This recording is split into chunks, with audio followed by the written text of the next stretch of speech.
सभामुख महोदय, सर्वप्रथम नवनियुक्त नवनिर्वाचित उपसभामुखज्यूलाई हाम्रो पार्टी नेपाल मजदुर किसान पार्टीको तर्फबाट बधाई दिन चाहन्छु। आज यहाँ म नेपाल मजदुर किसान पार्टीका केन्द्रीय अध्यक्ष श्रद्धेय नेता नारायणमान बिजुक्छे रोहितज्यूले भन्नुभएको एउटा भनाइ उद्धृत गर्न चाहन्छु। राजनीति भनेको मास हिस्टेरिया होइन। सबै बेहोस भएपछि हामी पनि बेहोस भइदिनु पर्ने। त्यसकारण यहाँ होस नगुमेकाहरू पनि कोही बाँकी छन्। साथसाथै हामी सबैलाई थाहा छ, बादशाहको नयाँ लुगामा, इम्परर्स न्यू क्लथमा एउटा बालक पर्याप्त थियो। सभामुख महोदय, गत मङ्सिर 4 मा भएको निर्वाचन पश्चात हामी यो प्रदेश सभामा आइपुगेका छौँ। निर्वाचनमा नेपाल मजदुर किसान पार्टीले निर्वाचन आचार संहिता पूर्ण रूपमा पालन गर्यो।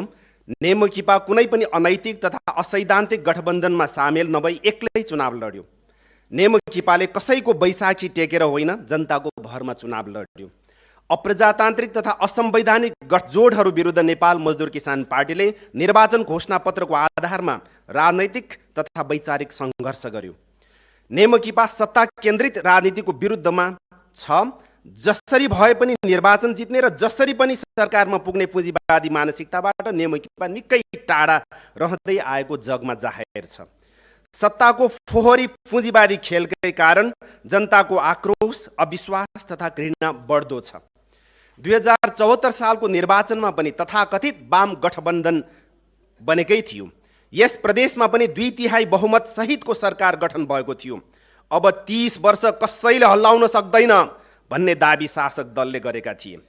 3 वर्ष टेकाएर देखाऊ हामीले हाँक दियौँ नभन्दै 5 वर्षमा दर्जनौं मन्त्री र 3 मुख्यमन्त्री हामीले बेहोर्यौँ।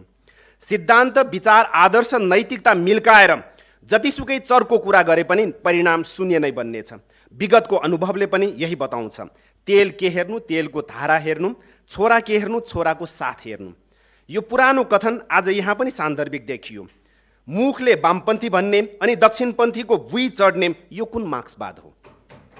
मार्क्स या माओले यो चर्तीकला देख्नुहुन्थ्यो भने कि त डाँको छोडेर रुनुहुन्थ्यो होला, कि त पेट मिची मिची हाँस्नुहुन्थ्यो होला। याद राखौँ, सिद्धान्त च्युत बन्नु र हिमालयमा चिप्लेटी खेल्नु उस्तै हो। सिद्धान्तको मूल्यमा प्राप्त हुने शक्ति या सत्ता क्षणभङ्गुर हुनेछ र कालान्तरमा गलपासु या आत्मघाती साबित हुनेछ। गएको 5 वर्षको कार्यकालमा नेमकिपाले बागमती प्रदेशसभामा पनि प्रखर प्रतिपक्षको भूमिका सशक्त ढङ्गमा निर्वाह गरेको यथार्थ कसैले नकार्न सक्दैन। यो आत्मश्लाघा होइन, यो आत्मगौरव हो। नेमकिपा नहुँदो हो त यहाँ प्रतिपक्ष नै हुने थिएन। यही सदनमा बार बार उठेकै कुरा हो। हामीले भागबण्डामा कहिल्यै भाग लिएनौँ। हामीले दलीय फाइदा बेफाइदा या स्वार्थलाई प्राथमिकतामा कहिल्यै राखेनौँ। बरु सरकार र सदनलाई रचनात्मक सुझाव दियौँ। कुनै पनि मुख्यमन्त्री या मन्त्रीहरूसँग हाम्रो व्यक्तिगत तिक्ततासम्म पनि परेन। यद्यपि आवश्यक ठाउँमा सैद्धान्तिक विरोध गर्न हामी कहिल्यै चुकेनौँ। हिजोका मुख्यमन्त्रीजीहरू, मन्त्रीजीहरूलाई भक्तपुरमा स्वागत गरी त्यहाँ भइरहेका संस्कृति एवं सम्पदा संरक्षण, शिक्षा, स्वास्थ्य क्षेत्रका गतिविधि तथा नयाँ नयाँ अभ्यासबारे गहन छलफल भएको त्यति पुराना घटनाहरू होइनन्। हिजोका मुख्यमन्त्रीजीहरूले नेमकिपाका श्रद्धेय अध्यक्ष कामरेड नारायणमान बिजुक्छे रोहितज्यूसँग भेटेर प्रदेश सरकारबाट जनसेवाका सम्भावित उपायबारे गर्नुभएका गम्भीर छलफलहरू आज यहाँ स्मरण गर्नु असान्दर्भिक हुने छैन। नेमकिपा विरोधको निम्ति विरोध होइन, रचनात्मक कार्यमा र वैचारिक छलफलमा विश्वास गर्दछ। देश र जनताको व्यापक हित तथा निस्वार्थ सेवा बाहेक हाम्रो अर्को कुनै स्वार्थ छैन। हामी हरेक कुरा जनताको आँखाबाट हेर्छौँ। विचारको आँखाबाट हेर्दा ठिकलाई ठिक र गलतलाई गलत नै भन्छौँ। सत्ता स्वार्थको चस्मा लगाएर रमाउने बाल रोगबाट नेमकिपा मुक्त छ। राजनीतिलाई लेनदेन बनाई नवसम्भ्रान्त वर्ग बन्ने अवसरवादी मनोरोगबाट नेमकिपा मुक्त छ। प्रजातन्त्र पुनस्थापना भएको 33 वर्ष भयो। सर्प मर्छ तर पुच्छर हलिरहन्छ र माछा मर्छ तर आँखा खुल्ला रहन्छ भन्ने कहावत आज हामी प्रत्यक्ष अनुभव गर्दैछौँ। पुँजीपति वर्गले मात्र होइन, पुराना सामन्त प्रतिक्रियावादी शक्तिहरूले आफ्नो गुमेको स्वर्ग फिर्ता लिन खोज्ने विश्वरान्तिक इतिहासले बताउँछ। आज हामी नेपाली जनता प्रत्यक्ष अनुभव गर्दैछौँ। राजनीतिक विश्लेषकहरू नेपालमा दक्षिणपन्थी प्रभाव बढ्दै गइरहेको बताउँछन्। भारतमा मोदी फाँसीवादको उदयसँगै नेपालमा प्रभाव पर्ने अनुमान गरिएकै थियो। नेपाली राजनीतिलाई सधैँ अस्थिर बनाइराख्ने, समाज छिन्न भिन्न र देश परनिर्भर नै बनाइराख्न खोज्नेहरू सक्रियता बढाउँदैछन्। भित्रैसम्म पुगेर राजनीतिक चलखेल तीव्र पार्दैछन्। शासकहरू तिनका ज्यामी बन्दैछन्। परिणामस्वरूप पछिल्लो समय एमसीसी, एसपीपी र नागरिकता विधेयक आएको हो। नेपाली संसदमा लेन्डुप, दोर्जे र जेलेन्स्कीहरू निर्वाचित भएर आउनुको पृष्ठभूमि यही नै हो। देशको प्रजातन्त्र मात्र होइन, स्वाधीनता, अखण्डता तथा स्वतन्त्रता इतिहासमै सबैभन्दा ठूलो खतरामा पर्दैछ। हरेक सचेत नेपालीले गम्भीरतापूर्वक सोच्ने बेला आएको छ। देशभक्त नेपाली जनतासँग मिलेर नेपाल मजदुर किसान पार्टीले देशघाती एमसीसी, एसपीपी र नागरिकता विधेयक विरुद्ध सङ्घर्ष थप तीव्र पार्नेछ। सिक्किम या युक्रेनको दुर्भाग्य बेहोर्न हाम्रो निम्ति स्वीकार्य छैन। नेपाल विद्युत प्राधिकरणले गत पुस 14 गते जारी गरेको सूचना बमोजिम काठमाडौँ उपत्यका र काभ्रेमा विद्युत प्रसारण लाइन तथा सबस्टेसन निर्माण हुने बताइएको छ। भक्तपुरको चानपा 7 मा प्रस्ताव गरिएको उल्लेख छ। यदि एमसीसी प्रोजेक्ट अन्तर्गत यदि त्यो हो भने जनता विरोधमा उत्रनेछन्। बेलैमा विद्युत प्राधिकरणले सत्य तथ्य प्रकाशित गरोस्, हाम्रो माग छ। नेपाली भूमि विदेशीको क्रीडास्थल या युद्ध मैदान बनाउने सोच विरुद्ध हामी सदा सङ्घर्षरत रहनेछौँ। विश्वासको मत लिँदै गर्दा एमसीसी, एसपीपी, नागरिकता विधेयक प्रति मुख्यमन्त्री र गठबन्धनको धारणा के हो? देशको अस्तित्वको सवालमा मौन बसेर कर्तव्य कसरी पुरा हुन्छ? मूल विषयवस्तुमा विश्वस्त नबनाई विश्वासको मत माग्नु त आज नगद भोलि उधारो भने चाहिँ भएन र? हाम्रो अध्ययन र अनुभवले बताएसम्म नेपालमा विद्यमान संसदीय व्यवस्थामा वेस्टमिनिस्टर मोडेलको राजनीतिक व्यवस्था हो। यस अन्तर्गत बहुमत प्राप्त दलले सरकार गठन गर्छ र अल्पमत प्रतिपक्षमा बस्छ। त्यो व्यवहारमा लागू भएन। प्रमुख प्रतिपक्षमा बस्नुपर्नेले सरकारको समर्थन गरेको पनि देखियो। सत्ताको भाग मागेको पनि चर्चा चल्यो। यसले नेपालको राजनीति पश्चिमा शैलीबाट टाढिँदै पूर्वीय राजनीतिक शैली या चिन्तनतिर अग्रसर भएको हो कि भन्ने राजनीतिक वृत्तमा चर्चा सुरु भएको छ। छिमेकी मित्र राष्ट्र चीनले संसारमा बेग्लै राजनीतिक अभ्यास गर्दैछ। चीनको द्रुत उन्नति प्रगतिको कारण त्यसैलाई बताइन्छ। चीनमा चिनिया कम्युनिस्ट पार्टीले सत्ताको बागडोर सम्हालेको छ भने अन्य 8 वटा पार्टीले सहयोगी दलको भूमिका निर्वाह गर्दछन्।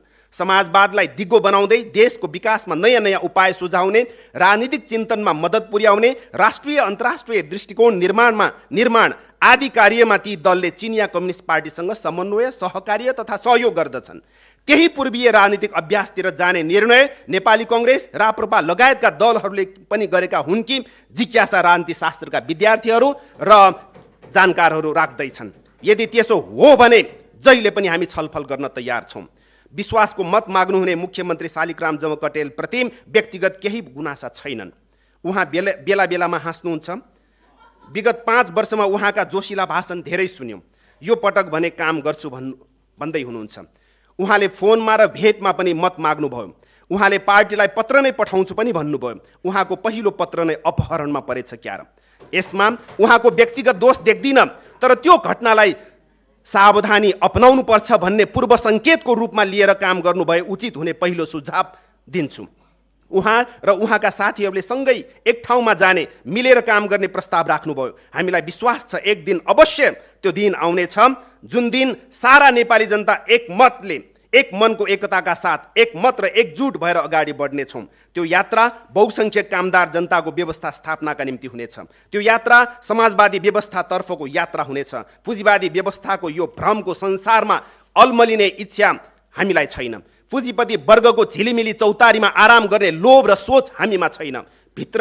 मित्र नै भए पनि त्यस्तो गल्ती गर्नेलाई साथ दिन हाम्रो नैतिकताले दिँदैन। बरु हामी त भन्छौँ जाउँ त्यो भ्रमको दुनियाँमा नबसी आमूल परिवर्तनको मार्गमा हिँडौँ। फोहोर दुर्गन्धित पोखरीमा होइन, कञ्चन तलाउमा पौडी खेलौँ। कसैले कतै भनेको सुनेको थिएँ, अत्यन्त दूषित पानीमा पौडी खेलेर रमाउने प्राणी मनुष्य हुन सक्दैन। हाम्रो व्यवस्था बहुदलीय व्यवस्था हो। यसले निर्दलीयताको परिकल्पना गरेको छैन। मुखले बहुदल भन्ने व्यवहारमा पञ्चायती निर्दलीयता प्रदर्शन गर्नु प्रजातन्त्रको मर्म होइन। मान्छे पूर्ण नहुने हुनाले गल्ती गर्छ। त्यस्तो गल्ती हुँदा औँल्याउने र सच्याउने आवश्यक भएकैले विपक्ष प्रतिपक्षको बन्दोबस्त गरिएको हो। जनताको आदेश बमोजिम नेमकिपा विपक्षमा बस्छ। भिड जतातिर लाग्छ त्यतै एकहोरिने समस्या नेमकिपासँग कमसेकम छैन। दुई डुङ्गामा पाइला टेक्नु राजनीतिक बेइमानी हो भन्ने ठम्याइ नेमकिपा राख्दछ। जाँदा जाँदै मनमा एउटा कुरा साँचेर राख्न मित्र तौरले सुझाउँछु। Integrity or honesty is doing the right thing even when no one is watching. अर्थात् कोही कसैले नदेखे पनि यो नदेखे चाहिँ या नदेखे चाहिँ गरे पनि सही तथा सत्य कर्म गर्नु नै इमान्दारी हो। हामी त यसमा सदा अडिग रहन्छौँ र जिम्मेवारी सम्हाल्न तयार मुख्यमन्त्रीज्यू र मित्रहरू पनि रहने झिनो आशा साँचेका छौँ। कमरेड माओले कतै भन्नुभएको थियो, शत्रुले प्रशंसा गरे होस पुर्याउनु, होस गर्नु। अर्को भनाइ छ, शत्रुले प्रशंसा गर्छ भने मित्रले आलोचना। तसर्थ यो पटक हामी आलोचक बन्ने छौँ। संसदीय प्रजातन्त्रको सौन्दर्य भनेकै आलोचना हो। हाम्रो संविधानले प्रतिपक्ष विहीन संसद कल्पना गरेको छैन। हामी संविधान लत्याएर स्वार्थ पूर्ति गर्दैनौँ। प्रतिपक्षी आवाज बन्नेछौँ। यो सदनमा हामी कामदार जनताका वास्तविक वारिसको भूमिका निर्वाह गर्नेछौँ। कुहिएका अन्डा भएका टोकरीमा सबै अन्डा नमिसाई 3वटा भए पनि चोखो सत्य बाँकी राख्नेछौँ। कुनै दिन देश र जनताका निम्ति त्यो झनै उपयोगी तथा महत्त्वपूर्ण हुनेछ। तसर्थ नेमकिपाको मत विपक्षमा। धन्यवाद।